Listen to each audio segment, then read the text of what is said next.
EVM मशीनवर निवडणूकच लढवणार नसल्याची घोषणा नव्याने आमदार झालेले उत्तम जानकर यांनी केली।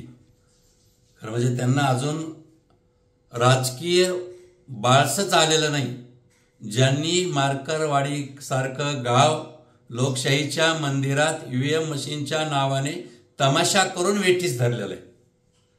दुसरं असं आहे की ईव्हीएम मशीनवर जर निवडणूक लढवायची नाही तर उत्तमराव द्या ना मग आता जी निवडणूक तुम्ही ईव्हीएम मशीनवर लढवली आणि तुम्ही आमदार झालात तर द्या ना मग तुम्ही राजीनामा का देत नाही? सध्या देऊन टाका।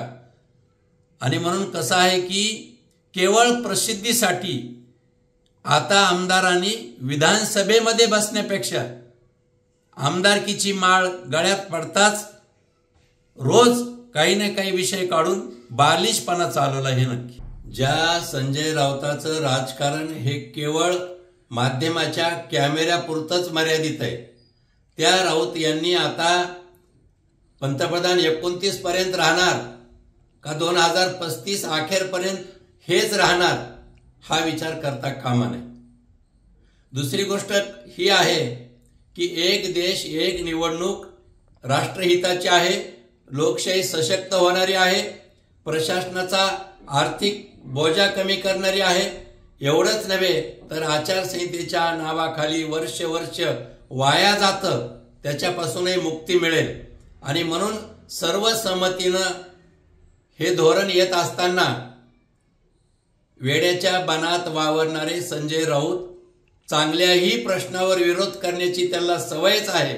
आणि म्हणून आपल्या पुलाखालून कधी पाणी निघून जातं हे राऊताला कळत नाही। सकाळी बोलल्यानंतर संध्याकाळी एकनाथराव शिंदे बाहेर पडले 2019ला आणि म्हणून आताही महाविकास आघाडीमध्ये फार मोठी अस्वस्थता आहे। 2-4 दिवसात केव्हाही महाविकास आघाडीत फूट पडू शकते। लोकसभेला यश मिळालेलं आहे ते ठाकरे शिवसेनेमुळे नाही, काँग्रेस पक्ष आहे, शरद पवारांमुळे त्यांच्या किमान जागा निवडून आलेल्या आहेत हा विचार त्यांनी करावा। आणि काँग्रेस पक्षामधली अंतर्गत जी वादावादी सुरू आहे त्याचाही विचार राऊतांनी करावा हे नक्कीच।